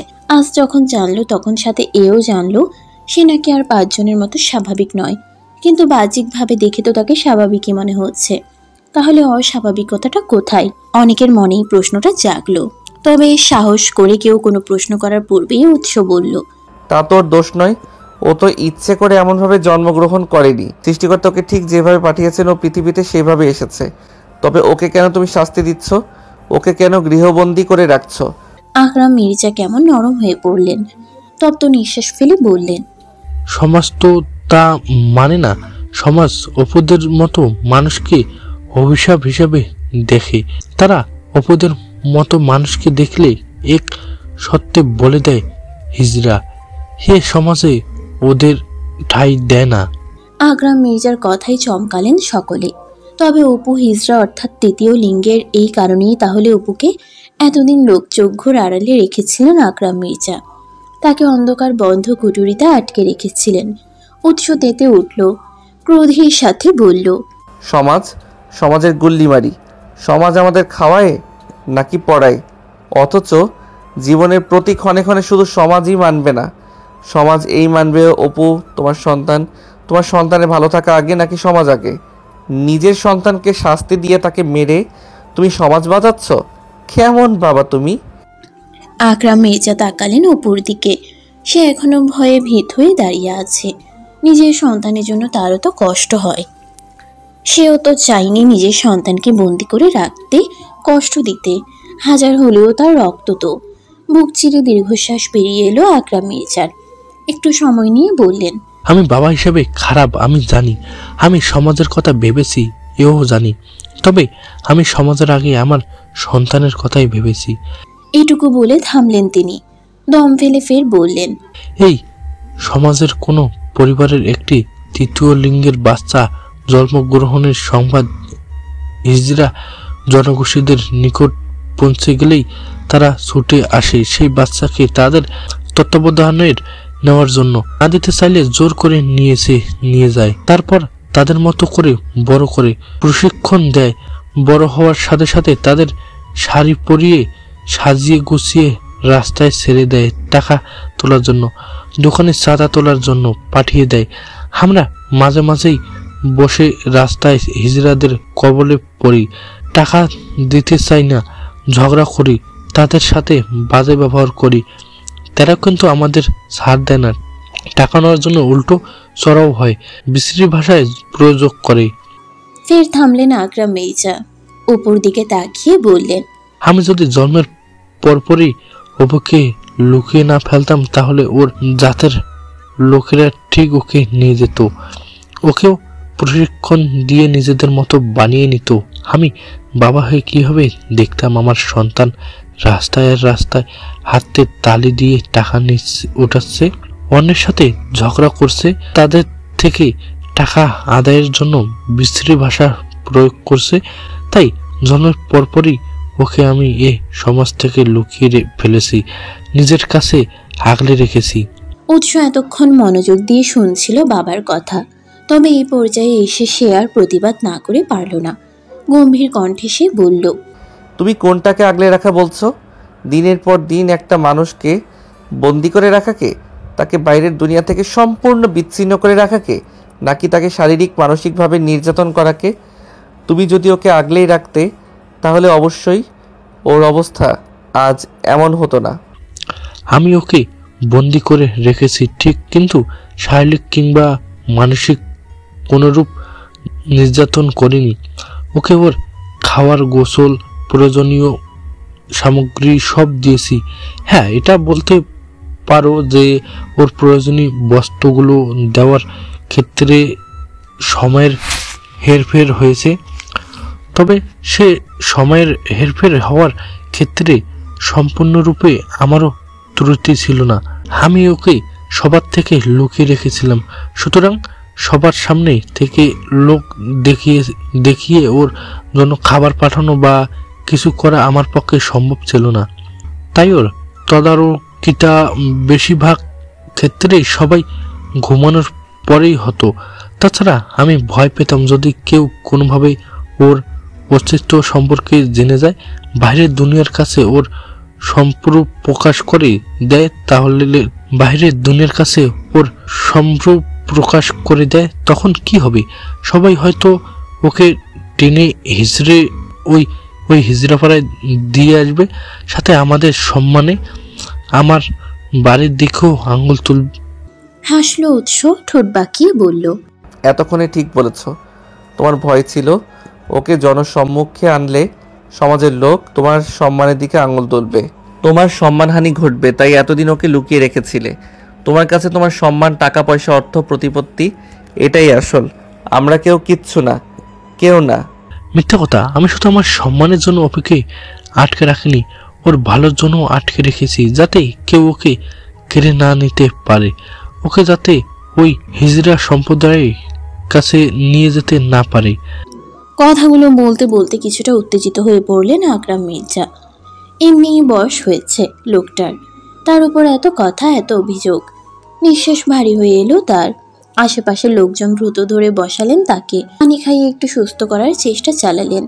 বাবার অবস্থা দেখে তপ্ত নিঃশ্বাস ফেলল উৎস। আস্তে ধীরে বলল, ভয়? তোমার ভয় ছিল অপুর কথা কেউ জেনে গেলে ওকে হিজড়া সম্প্রদায় এসে নিয়ে যাবে, ওকেও শাড়ি পরিয়ে রাস্তায় রাস্তায় ছেড়ে দিবে টাকা উপার্জনের জন্য, তাই ওকে এত বছর লুকিয়ে রেখেছো? আচ্ছা, একটা কথা বলো তো, ওই লোকগুলো অর্থাৎ হিজড়া সম্প্রদায় রাস্তায় রাস্তায় হাতে তালি দিয়ে কেন টাকা উঠায়? কেউ কি স্বেচ্ছায় নিজেদের জন্য এমন একটা বিদঘুটে পেশা বেছে নেয়? তারপরও কেন ওরা এমনটা করে? আছে তোমার কাছে এই প্রশ্নের কোনো উত্তর?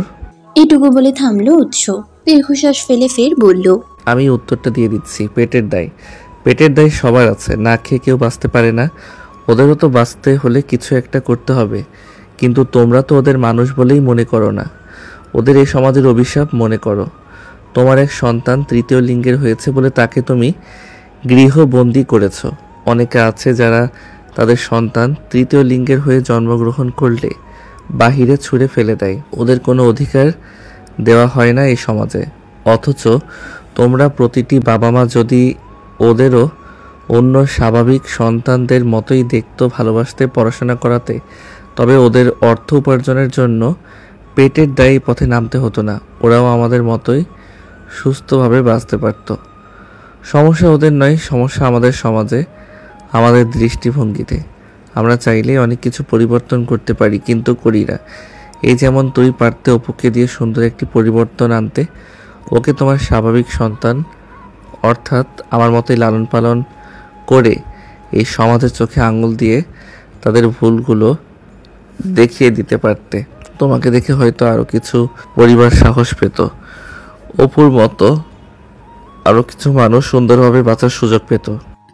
আকরাম মির্জা নিজের ভুলগুলো বুঝতে পারলেন। সত্যি এতদিন ধরে একটা মানুষ, তাও নিজের সন্তানকে বিনা অপরাধে যে শাস্তি তিনি দিয়েছেন তা ক্ষমার অযোগ্য। এই ভরা সমাজে অপুর সামনে আর কিছু বলার মতো খুঁজে পেলেন না। তিনি চুপচাপ পা বাড়ালেন বাড়ির ভেতরের দিকে। তখনই উৎসের পিছন থেকে গুটি গুটি পায়ে বেরিয়ে এলো অপু। মিহি কণ্ঠে ডাকলো, বাবা। আকরাম মির্জা থমকে দাঁড়ালেন। অপুর মুখে বাবা শব্দটা শুনে আবেগী হয়ে পড়লেন। আখিদ্বয় ভরে উঠল অশ্রুকণায়। এত বছর পর এভাবে বাবা ডাক শুনে নিজেকে আর আটকে রাখতে পারলেন না। হাত দুটো বাড়িয়ে দিয়ে বললেন, এদিকে আয়, আমার কাছে আয়। অপু তাকালো ভাইয়ের দিকে। উৎস চোখে ইশারা দিতে সে দৌড়ে এলো বাবার কাছে। আকরাম মির্জা তৎক্ষণাৎ দুই হাতে জড়িয়ে ধরলেন অপুকে। ভেজা গলায় বললেন, আমাকে মাফ করে দে তুই। আমি তোর সাথে অন্যায় করেছি, চরম অন্যায়। আমি জানি এই অন্যায়ের মাপ হয় না, তবু তোর বাবার উপর দয়া কর, আমাকে মাফ কর। এতদিন পর বাবার এমন সান্নিধ্য পেয়ে অপুরও চোখ দুটো ভরে উঠল। অতি আবেগে কণ্ঠনালী ভেদ করে কোনো শব্দ বের করতে সক্ষম হলো না সে। শুধু বাবাকে জড়িয়ে ধরে অশ্রু বিসর্জন দিয়ে যেতে লাগলো। রাতের আধার ঘনিয়েছে। অম্বরে সোনালি সূর্যটা অস্ত গিয়ে চাঁদের দেখা মিলেছে অনেকক্ষণ পূর্বে। আজ আকাশে গোল থালার ন্যায় একটি রূপালী চাঁদ উঠেছে। শতরূপা দাঁড়িয়ে রয়েছে তার কক্ষের জানালার পাশে, দৃষ্টি তার চাঁদের দিকে। দুপুরে বউ ভাতের অনুষ্ঠান শেষ হওয়ার পরপরই তারা এ বাড়িতে এসেছে। কিঞ্চিত সময় নিয়ে উৎস এসে দাঁড়ালো মেয়েটার পাশে। বাইরের দিকে দৃষ্টি দিয়ে বলল, কি ভাবছো? শতরূপা আলতোভাবে মাথা রাখলো উৎসের কাঁধে। ছোট একটা নিঃশ্বাস ছেড়ে বলল, আমরা সবাই তো মানুষ, একই ধাঁচে একই রক্তে মাংসে গড়া, তাহলে আমাদের মধ্যে কেন এত বৈষম্য? কারণ আমাদের দৃষ্টিভঙ্গি। আমরা সৃষ্টির সেরা জীব হয়েও একে অন্যের ত্রুটি নিয়ে ব্যস্ত থাকি। অন্যের উপর নিজের আধিপত্য বিস্তার করে নিজেকে সর্বে সর্বা ঘোষণা করতে অধিক পছন্দ করি। সমাপ্ত।